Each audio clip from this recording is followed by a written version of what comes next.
আজি মই অলপ আগত কিছু সময় আধা ঘণ্টামান আগত মানে ৰাস্তাৰ ফালে ওলাই যাওঁতে ৰাস্তাৰ কাষতে একজোপা বাঁহ গছ আছিলে। বাঁহজোপা তলত গৈ থাকোতে এটা মানে কি তামোলৰ গছৰ পৰা এটা শালিকি পোৱালি পৰি গ'ল মাটিত। তো দেখিলো পোৱালিটো বাঁহৰ তলত সোমাই গ'ল। তাত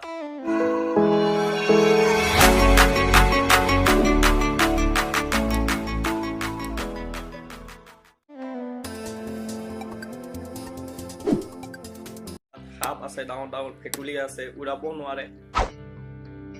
ভাবিলো কিছু সময় কি কৰো, এৰি দিওঁ নেকি। তো এনেকে ভাবিলো যিহেতু সৰু পোৱালি খাই দিব বেয়া লাগে, গতিকে মই তাক লৈ আহিলো। লৈ আহি কিনে ঘৰতে ৰাখিছো। ভাবিছো আজিৰ পৰা তাক আমাৰ ঘৰতে ৰাখিম, ইয়াক পোহপালন দিম, আধাৰ চাধাৰো খুৱাম। তো